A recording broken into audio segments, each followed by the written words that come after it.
Hey everybody, Mr. Bookie Boo here, and today we're going to do a LEGO Star Wars review for set 75153, the AT-ST Walker from the new Rogue One movie. Now, I initially, when I first heard about Rogue One, of course I was excited, being a lifelong Star Wars fan.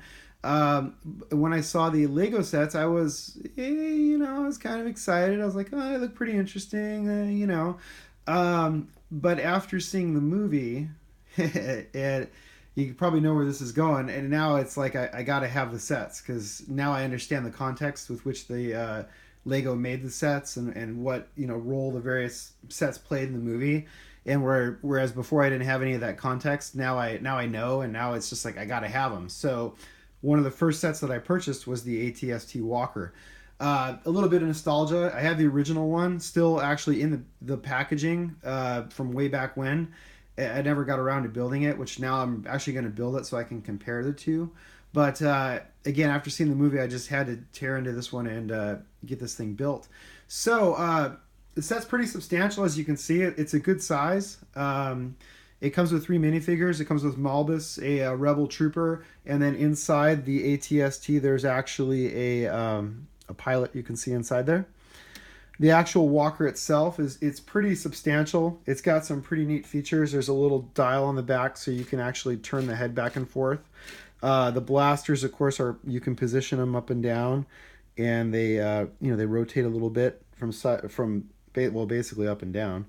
There's also a hatch on the top here, so you can actually open the hatch, and if you want to reenact the scene from Return of the Jedi, you can put Chewbacca in there, and then, of course, as I showed you earlier, there's the cockpit itself. It's actually pretty inside here when you look. It's pretty well built up. It's fairly a lot of these sets, these Walker sets, especially like the AT-ATs and the previous like AT-ST Walkers and various Scout Walkers and things. They always seem to have a lot of gaps, a lot of airspace. This one actually does a pretty good job. There's only a little bit of space on the bottom here, and then in the back corner here where you can see outside space. Otherwise, it's fairly well contained, I think. There's also some pretty neat details. This is a sticker. There's a little thermal detonator, and there's of course there's a chair for the pilot, and then a few little viewports where he can see out of. Otherwise, there's not a whole lot to it. I'm a little disappointed that there's not room for 2 minifigures inside there. I don't quite see how you could modify that to fit 2 in there, although I suspect someone's probably going to figure that out eventually. Maybe you can, I don't know, maybe you could, well, I guess, I don't know. It'd be a tight squeeze, or maybe you could sit them in there tandem. Oops, knocked over the tree. It's like reenacting the Battle of Endor here, knocking over trees already. Put that back on there. Now, the Malbus minifigure is really cool. The printing on him is, I think, excellent, and I think his blaster was really well done. It represents the chain gun heavy blaster that he had from the movie. So there's actually a literal chain to represent like the ammunition belt feed that goes to his backpack, and then the blaster itself is pretty creative. It's a kind of blaster piece with a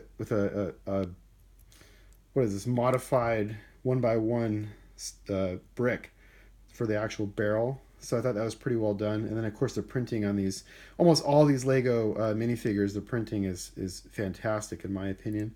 The Rebel Trooper, pretty standard Rebel Trooper, although his helmet's pretty neat. It's a different type of helmet that I haven't quite seen before, although I'm sure it's been used before. And then again, his printing's pretty good as well. And his blaster, it's a standard blaster with just a little barrel piece on the end.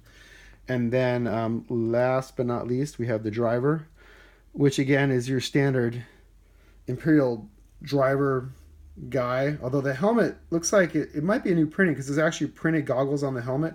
I don't recall seeing that before, and so I'm not sure if that's new or not. But anyways, there you have it. Quick and dirty review. And I recommend the set. It's pretty cool. Like I say, it's pretty substantial. It's got some good heft to it.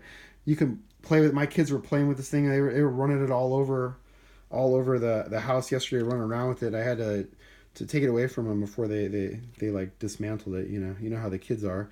But the detailing is pretty good. It's a pretty fun. It's fun to play with, and I recommend it. So I hope you enjoyed this review, and that's it. If you want to hear more, please subscribe, And I will be back soon with some more Rogue One Lego Star Wars reviews.